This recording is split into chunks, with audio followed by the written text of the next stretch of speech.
बोलो राधे राधे। सतकथा में आज की कथा है कैसे थी द्रौपदी और पांडवों की पहली सुहाग रात।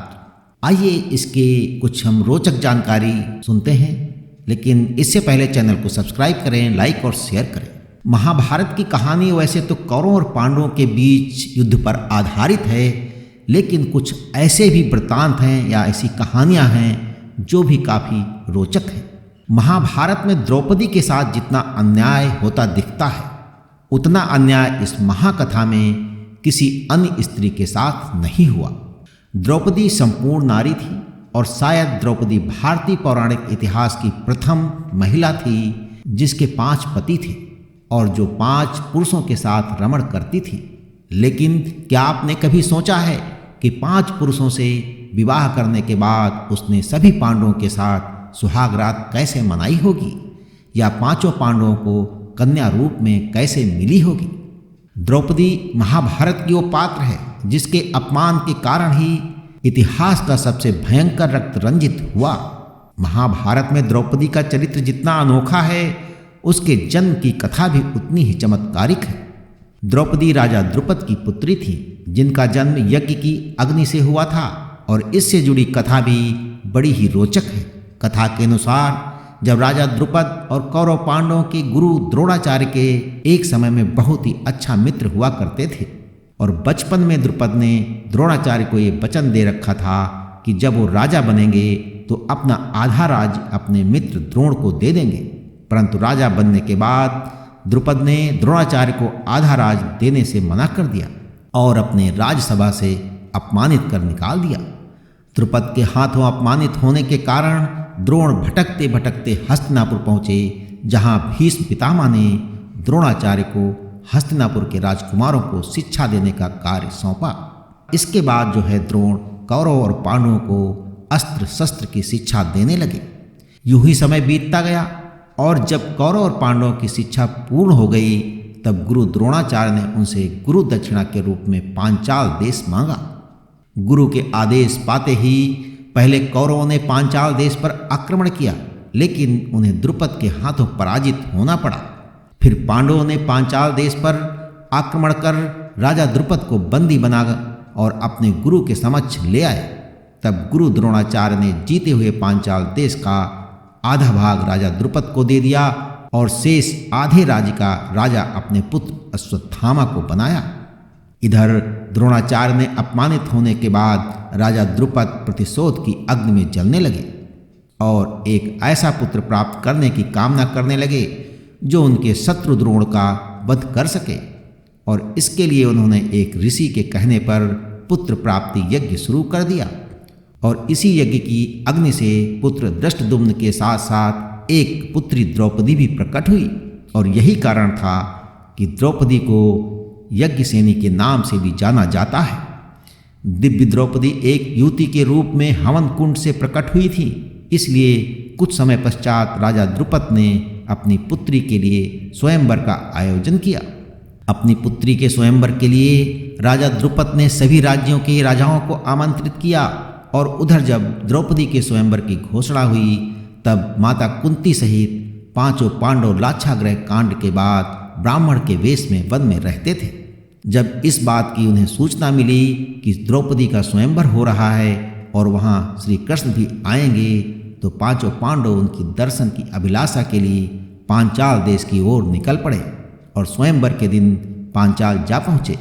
उधर स्वयंवर शर्त के रूप में राजा द्रुपद ने एक यंत्र में बड़ी सी मछली को रखा जो घूम रही थी, और शर्त के अनुसार उस घूमती हुई मछली की आंख में नीचे तैल पात्र में उसकी परछाई देखकर तीर मारना था।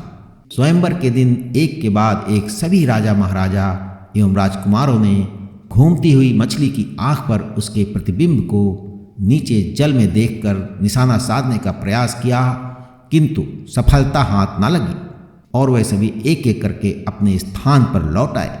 और इन असफल लोगों में जरासंध, शल्य, शिशुपाल तथा दुर्योधन, दुशासन और कौरव भी शामिल थे। कौरवों के असफल होने पर ब्राह्मण के वेश में स्वयंवर सभा में उपस्थित अर्जुन ने तैल पात्र में मछली की परछाई को देखते हुए एक ही बार से मछली की आंख फेर डाली। इसके तुरंत बाद द्रौपदी ने आगे बढ़कर अर्जुन के गले में वरमाला डाल दी और उधर राजा द्रुपद को ये चिंता सता रही थी कि आज बेटी का स्वयंवर उनकी इच्छा के अनुरूप नहीं हो पाया। राजा द्रुपद की इच्छा थी कि उनकी पुत्री का विवाह एक पराक्रमी राजकुमार के साथ हो, लेकिन ये नहीं जानते थे कि ब्राह्मण वेश में ये पांडुपुत्र अर्जुन ही हैं। स्वयंवर के बाद पांचों पांडव द्रौपदी के साथ माता कुंती के पास जाने के लिए वन की ओर निकल पड़े और कुछ समय बाद पांचों पांडव द्रौपदी सहित वन में स्थित अपनी कुटिया के द्वार पर पहुँचे और वहाँ पहुँचकर अर्जुन ने बाहर से ही माता कुंती को आवाज़ लगाई और कहा कि माता देखो, आज हम लोग भिक्षा में क्या लाए हैं। क्योंकि उस समय माता कुंती कुटिया के अंदर भोजन बना रही थीं, इसलिए उन्होंने बिना देखे ही कह दिया कि भिक्षा में जो कुछ लाए हो उसे आपस में बराबर बांट लो। सभी भाई माता की हर बात को आदेश की तरह मानते थे, इसलिए वे सभी उनकी बात सुनकर चुप हो गए। बाद में जब कुंती ने बाहर आकर द्रौपदी को देखा तो आश्चर्यचकित रह गए। फिर उसने युधिष्ठिर से बोला, तुम ऐसा करो कि मेरा वचन भी रह जाए और कुछ गलत भी ना हो। लेकिन धर्मराज युधिष्ठिर भी कोई रास्ता ना निकाल सके। अंत में फैसला किया गया कि पांचों भाई द्रौपदी से शादी करेंगे। इधर जब इस घटना का पता राजा द्रुपद को लगा तो वे भी परेशान हो गए और उन्होंने अपनी सभा में बैठे भगवान श्री कृष्ण और महिष व्यास जी से कहा, धर्म के अनुसार किसी स्त्री के 5 पति कैसे हो सकते हैं।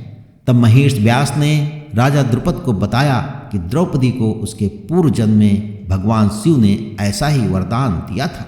भगवान शिव के उसी वरदान के कारण ये समस्या उत्पन्न हुई है और भगवान शिव की बात अन्यथा कैसे हो सकती है। और इस तरह महिष व्यास के समझाने पर राजा द्रुपद अपनी बेटी द्रौपदी का पांचों पांडवों के साथ विवाह करने को राजी हो गए। और इसके बाद सबसे पहले द्रौपदी का विवाह पांडवों में ज्येष्ठ युधिष्ठिर के साथ हुआ और उस रात द्रौपदी ने युधिष्ठिर के साथ अपना पत्नी धर्म निभाया। और फिर अगले दिन द्रौपदी का विवाह भीम के साथ हुआ और उस रात द्रौपदी ने भीम के साथ अपनी पत्नी धर्म निभाया। और इसी प्रकार अर्जुन, नकुल और सहदेव के साथ द्रौपदी का विवाह हुआ और इन तीनों के साथ भी द्रौपदी ने अपना पत्नी धर्म निभाया। यहाँ सोचने की बात यह है कि एक पति के साथ पत्नी धर्म निभाने के बाद द्रौपदी ने अपने दूसरे पतियों के साथ अपना पत्नी धर्म कैसे निभाया होगा। तो आपको बता दें कि इसके पीछे भी भगवान शिव का ही वरदान था, क्योंकि जब भगवान शिव ने द्रौपदी को 5 पति प्राप्त होने का वरदान दिया था तब उन्होंने द्रौपदी को साथ में ये वरदान भी दिया था कि वो प्रतिदिन कन्या भाव को प्राप्त हो जाएगी। इसलिए द्रौपदी अपने 5 पतियों को कन्या भाव में ही प्राप्त हुई थी। परंतु संतान प्राप्ति हेतु भगवान श्री कृष्ण ने सुझाव दिया कि प्रतिवर्ष द्रौपदी एक ही पांडव के साथ अपना समय व्यतीत करेगी और उस समय द्रौपदी अपने कक्ष में किसी एक पांडव के साथ अपना समय व्यतीत कर रही होगी, तब उनके कक्ष में कोई दूसरा पांडव प्रवेश नहीं करेगा। तो पौराणिक कथाओं में आज बस इतना। अगली बार हम सुनेंगे एक नई कथा। तब तक के लिए ईश्वर की सभी शुभकामनाएं आपके साथ बनी रहें।